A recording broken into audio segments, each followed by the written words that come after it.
साथ संगत जी, प्यार से कहना धन निरंकार जी।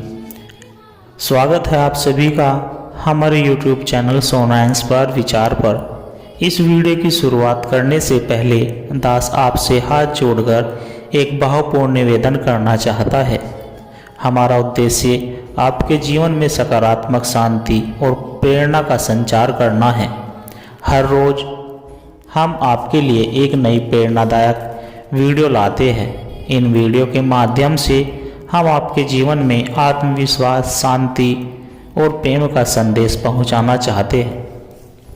आपसे निवेदन है, कृपया हमारे चैनल को सब्सक्राइब करें और नोटिफिकेशन को ऑन करना न भूलें, जिससे कि आप किसी भी अनमोल साखी, सत्संग या संदेश से वंचित न रहे। आज की हमारी कहानी का विषय है सत्संग पर विश्वास रखिए। चलिए साथ संगत जी शुरू करते हैं एक अनोखी यात्रा के द्वारा। साथ संगत जी, राजस्थान के रेतीले दोहरों के बीच बसा था एक छोटा सा गांव, जिसका नाम आनंदपुर। यह गांव अपनी सादगी और आध्यात्मिकता के लिए जाना जाता था। गांव के बीचों बीच एक बड़ा सा पीपल का पेड़ था, जिसके नीचे संत महेश दास जी हर संध्या सत्संग किया करते थे। उनके प्रवचनों में ऐसी शक्ति थी कि जो भी उन्हें सुनता वह अपने जीवन में नया प्रकाश पाता था। कहानी की शुरुआत साथ संगत जी, गांव के एक कोने में रघुनाथ नाम का एक किसान रहता था। उसकी हालत बहुत खराब थी। खेतों में सूखा पड़ गया था, घर में कर्जे बढ़ते जा रहे थे और परिवार में कलेश बढ़ने लगे थे। उसके चेहरे पर हर वक्त चिंता की लकीरें बनी रहती थी। रघुनाथ को सत्संग से कोई मतलब नहीं था। उसे लगता था कि ये सब फालतू की बातें हैं, बस लोगों को बहलाने का एक तरीका है। उसके दोस्त कन्हैया ने कई बार उसे सत्संग में जाने के लिए कहा, लेकिन वह हमेशा मना कर देता था। बोलता था, मुझे कोई सत्संग वत्संग नहीं सुनना। मेहनत करूँगा तो अनाज उगेगा, भजन करने से कुछ नहीं होगा। एक दिन गांव में खबर फैली कि महेश दास जी गांव छोड़कर जा रहे हैं, क्योंकि लोग अब सत्संग में कम रुचि लेने लगे थे। यह सुनकर कन्हैया ने आखिरी बार रघुनाथ से सत्संग में चलने की विनती की और कहा, चल एक बार सुन लेते हैं, फिर चाहे तुझे कभी न आना पड़े। मजबूरी में रघुनाथ सत्संग में चला गया। संत महेशदास जी ने उस दिन एक अनोखी कहानी सुनाई। कहानी कुछ इस प्रकार थी साथ संगत जी। एक समय की बात है, एक राजा था जो बहुत ही समृद्ध राज्य का शासक था, लेकिन वह हमेशा चिंता में रहता था। अगर सब कुछ खत्म हो गया तो एक दिन साधु उसके दरबार में आया और राजा ने कहा, राजन, यह एक जादुई मंत्र है, यह भी बीत जाएगा। जब भी संकट आए इसे याद रखना। राजा ने इस मंत्र को अपने दिल में बसा लिया और जीवन में हर कठिनाई को सहन करने लगा। धीरे धीरे उसका जीवन पहले से बेहतर हो गया। यह कहानी सुनते ही रघुनाथ को कुछ महसूस हुआ। उसे लगा जैसे यह उसी के लिए कही गई हो। संत महेशदास जी के प्रवचन सुनने के बाद रघुनाथ ने निश्चय किया कि वह भी जीवन में धैर्य और विश्वास रखेगा। लेकिन परीक्षा तो अभी बाकी थी। रघुनाथ के खेतों में इस बार भी सूखा पड़ा, कर्ज और बढ़ गया और घर की स्थिति और भी खराब हो गई। पहले की तरह वह घबराता, लेकिन इस बार उसने सत्संग में सीखी बातों को याद किया। यह भी बीत जाएगा। उसने मेहनत जारी रखी, पर इस बार मन में एक शांति थी। धीरे धीरे चीज़ें बदलने लगी। बारिश हुई, फसल लहराई और कर्ज धीरे धीरे उतरने लगा। कुछ वर्षों के बाद रघुनाथ सिर्फ एक संपन्न किसान ही नहीं बल्कि गांव में सबसे ज्ञानी व्यक्ति बन गया था। अब वह खुद लोगों को सत्संग में जाने के लिए प्रेरित करता, उनसे जाने की सत्संग सिर्फ भजन कीर्तन नहीं बल्कि जीवन को समझने की एक विधि है। सत्संग हमें बदलता नहीं बल्कि हमें वो बनने में मदद करता है जो हम वास्तव में होते हैं। आज भी आनंदपुर में संत महेशदास जी के प्रवचन की गूंज सुनाई देती है।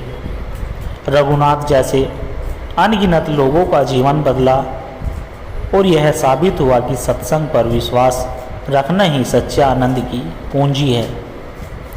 सत्संगत जी, सत्संग पर विश्वास रखिए। एक सुंदर साखी के माध्यम से आप जी के चरणों में सत्संगत जी। एक पुरानी बात है, गांव शांति नगर के पास एक जंगल था जिसमें एक साधु महाराज स्वामी ज्ञानदास अपनी कुटिया में निवास करते थे। उनका नाम दूर दूर तक प्रसिद्ध था क्योंकि जो भी उनके सत्संग में जाता उनका जीवन बदल जाता था। गांव में रामलाल नाम का एक व्यक्ति रहता था। वह बहुत गरीब था, हमेशा दुखी रहता और अपने भाग्य को कोसता। एक दिन गांव के मुखिया ने उससे कहा, रामलाल तू एक बार स्वामी जी के सत्संग में चल, शायद कुछ समाधान मिले। रामलाल बोला, मुझे इन बातों पर विश्वास नहीं है। सत्संग से रोटी नहीं मिलती, मेहनत करनी पड़ती है। मुखिया ने हंसते हुए कहा, बस एक बार चल, फिर चाहे कभी मत आना। रामलाल मान गया और अगले दिन जंगल में स्वामी जी के सत्संग में जा पहुंचा। स्वामी जी रामदास कह रहे थे, एक बार एक गिलहरी बहुत परेशान थी। वह हमेशा शिकायत करती कि भगवान ने उसे छोटे आकार का क्यों बनाया, कमज़ोर क्यों बनाया, उसे कोई शक्ति नहीं दी। एक दिन उसने एक साधु से पूछा, मुझे भगवान ने इतना असहाय क्यों बनाया? साधु बोले, प्रकृति ने तुम्हें जो दिया है उसी में अपनी शक्ति ढूंढो। गिलहरी ने ध्यान दिया कि उसकी नन्ही सी देह बहुत तेजी से दौड़ सकती है, वह छोटे छोटे बिल बना सकती है और सबसे ज़रूरी बात, वह लगातार प्रयास कर सकती है। उसकी शक्ति से उसने अपनी दुनिया बना ली। सत्संग सुनने के बाद रामलाल को महसूस हुआ कि वह भी हर दिन अपने दुर्भाग्य को कोसता रहता है, लेकिन कभी अपनी शक्ति पर ध्यान नहीं देता। उस दिन से उसने मेहनत करने की ठानी। पहले वह खेतों में काम करने लगा, फिर धीरे धीरे पशुपालन शुरू किया। सालों बाद वही रामलाल गांव के सबसे सफल किसानों में गिना जाने लगा। जब किसी ने उससे उसकी सफलता का रहस्य पूछा तो वह केवल इतना कहता कि सत्संग पर विश्वास रखिए। जो आपको अपनी शक्ति पहचानना सिखाए वही सच्चा सत्संग है। सत्संगत जी, सत्य की खोज। किसी समय की बात है, हिमालय की गोद में बसा एक छोटा सा गांव शांति धाम अपनी प्रकृति सुंदरता और आध्यात्मिकता के लिए प्रसिद्ध था। इस गांव में एक युवक अर्जुन रहता था। वह बहुत ही बुद्धिमान और साहसी था, लेकिन उसके मन में हमेशा एक प्रश्न बना रहता कि जीवन का सत्य क्या है, मनुष्य क्यों जन्म लेता है और मृत्यु के बाद क्या होता है। इन प्रश्नों का उत्तर पाने के लिए अर्जुन ने कई ग्रंथ पढ़े, कई विद्वानों से मिला, लेकिन उसे संतोषजनक उत्तर नहीं मिला। फिर उसे किसी ने बताया कि पर्वतों के उस पार एक महायोगी स्वामी अत्रिनाथ रहते हैं, जो आध्यात्मिक ज्ञान में परम सिद्ध है। अर्जुन ने निश्चय किया कि वह स्वामी अत्रिनाथ से मिलेगा और अपने प्रश्नों का उत्तर पाएगा। उसने अपना घर छोड़ दिया और हिमालय की कठिन यात्रा पर निकल पड़ा। रास्ता दुर्गम था, घने जंगल, बर्फ से ढकी चोटियाँ और भयंकर तूफान। रास्ते में उसे 3 अनुभव हुए जो उसकी आत्मा को झकझोर कर देने वाले थे। पहला अनुभव, अहंकार का नाश। पहाड़ों में चलते हुए अर्जुन को एक वृद्ध साधु मिले। वे भूख से पीड़ित थे। अर्जुन के पास थोड़ा सा भोजन था, लेकिन उसे लगा कि लंबी यात्रा में उसे ही ज़रूरत पड़ेगी, इसलिए उसने साधु को देने से मना कर दिया और आगे बढ़ गया। लेकिन कुछ ही दूरी पर जाकर उसका पैर फिसल गया और वह एक गहरी खाई में गिरने लगा। तभी वही वृद्ध साधु वहाँ पहुँचे और उन्होंने अर्जुन को बचा लिया। अर्जुन को बहुत शर्मिंदगी हुई। उसने अपने भोजन का सारा हिस्सा साधु को दे दिया। साधु ने मुस्कुराकर कहा, बेटा, आध्यात्मिक ज्ञान पाने के लिए अहंकार और लोभ का त्याग जरूरी है। जो बांटता है वही सच्चा आनंद पाता है।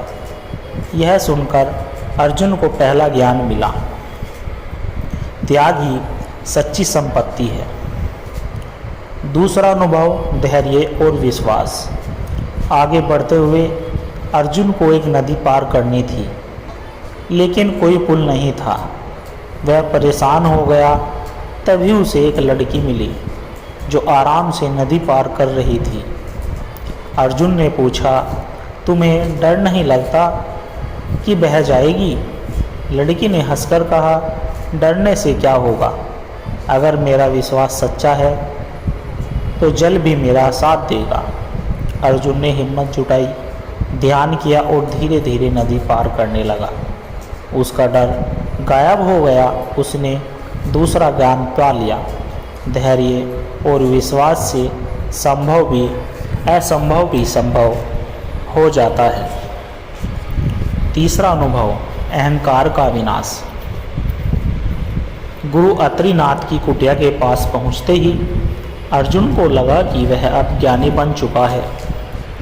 स्वामी अत्रिनाथ ने अर्जुन को देखकर कहा, बेटा, अगर तुम्हें लगता है कि तुम सब कुछ जान चुके हो तो तुम अभी अज्ञानी हो। सत्य को केवल वही जानता है जो खुद को शून्य बना ले। अर्जुन ने अपनी यात्रा के सारे अनुभव सुनाए।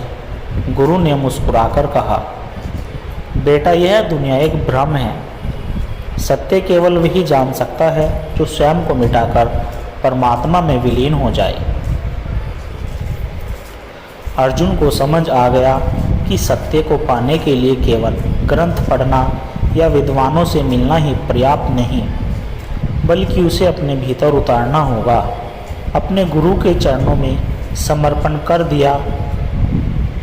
उसने अपने गुरु के चरणों में समर्पण कर दिया और ध्यान योग की साधना में लग गया।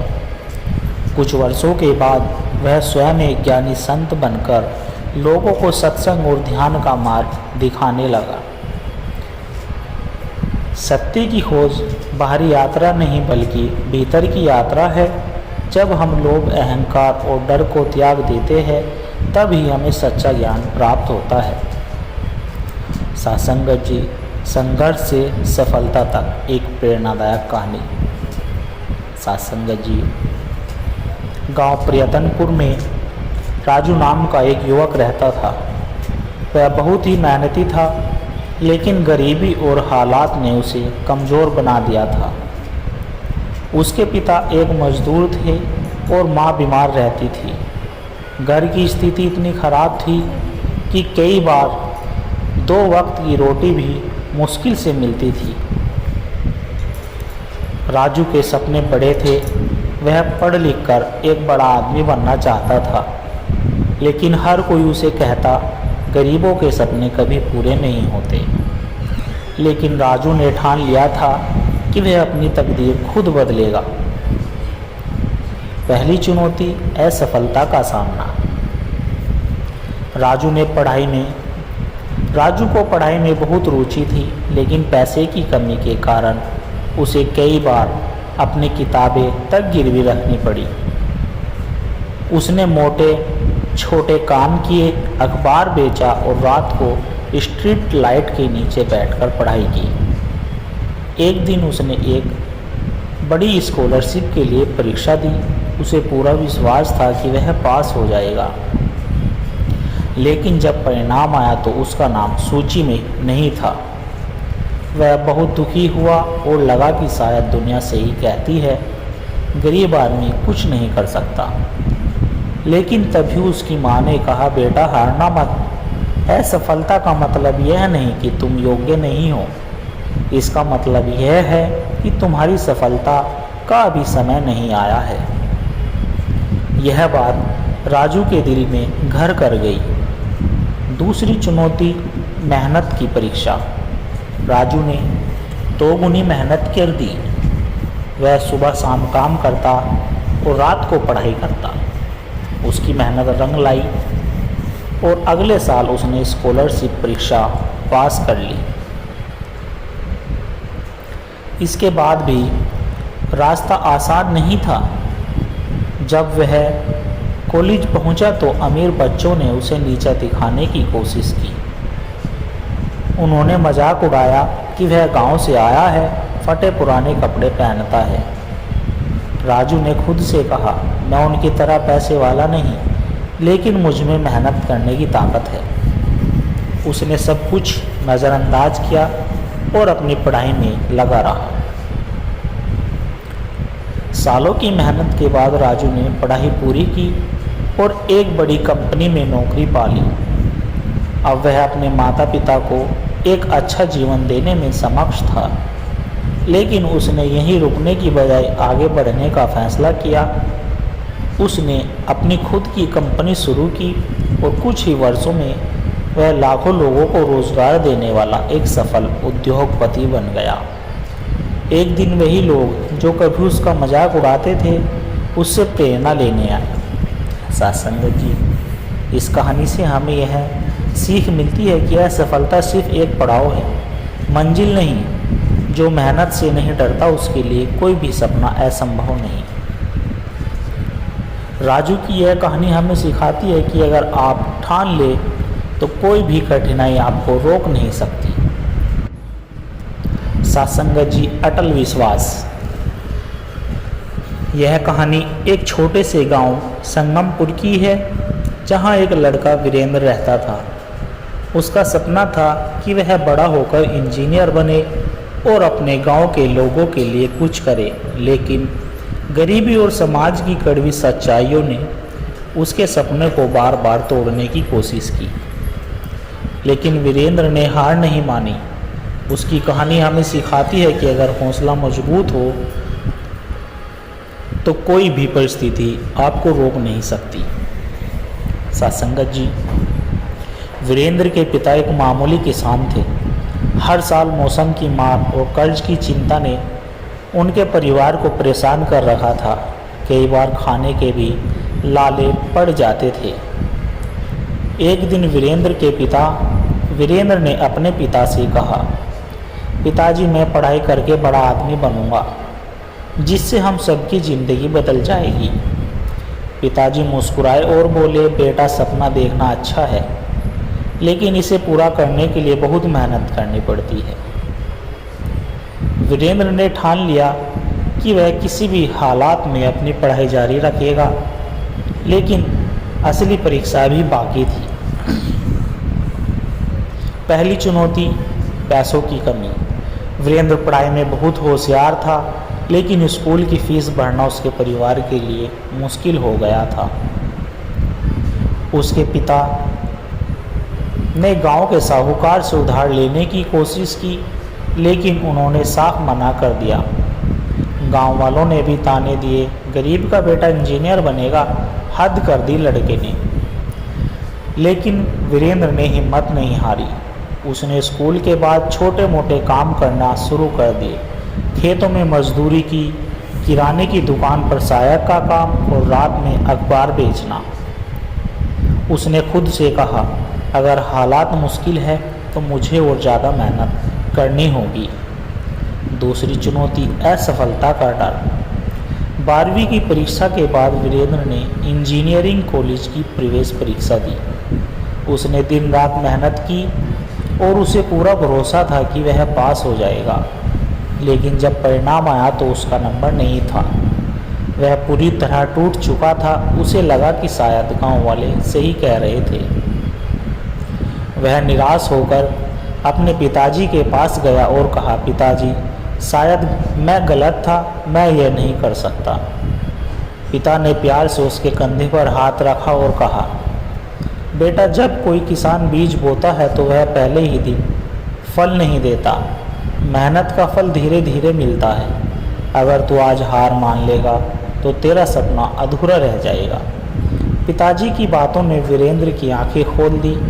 उसने फिर से तैयारी शुरू की और इस बार पहले से भी ज़्यादा मेहनत की। तीसरी चुनौती समाज की कड़वी बातें। जब वीरेंद्र फिर से परीक्षा की तैयारी कर रहा था तो गांव के लोग उसका मजाक उड़ाते थे।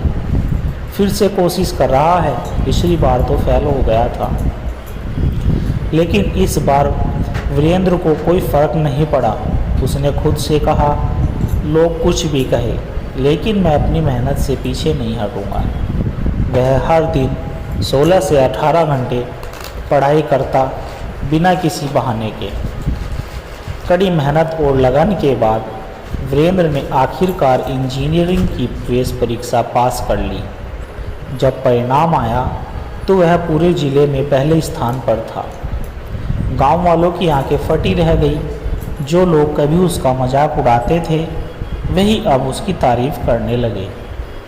कुछ सालों बाद वीरेंद्र ने अपनी पढ़ाई पूरी की और एक बड़ी कंपनी में नौकरी पा ली। लेकिन उसने गांव को नहीं छोड़ा। उसने अपने पैसों से गांव में एक स्कूल और एक छोटा अस्पताल बनवाया ताकि कोई और बच्चा पैसे की कमी के कारण अपनी पढ़ाई न छोड़ दे। साथ संगत जी, सपनों को पूरा करने के लिए केवल इच्छा शक्ति नहीं बल्कि अटूट मेहनत और धैर्य की भी ज़रूरत होती है। असफलता हमें तोड़ने के लिए नहीं बल्कि हमें और मजबूत बनाने के लिए आती है। साथ संगत जी, वीरेंद्र की इस कहानी से हमें यह सीख मिलती है कि अगर आप ठान ले तो दुनिया की कोई भी ताकत आपको सफल होने से नहीं रोक सकती। साथ संगत जी, आप जी को अगर कहानी विचार अच्छे लगे हो तो लाइक, कमेंट, शेयर और दास के चैनल को सब्सक्राइब कर दें और दास को आशीर्वाद दे आप जी के चरणों में हर रोज़ ऐसी ही प्रेरणादायक कहानी, विचार, साखी और मोटिवेशनल कहानी लेकर आता रहे। साथ संगत जी, प्यार से कहना, धन निरंकार जी।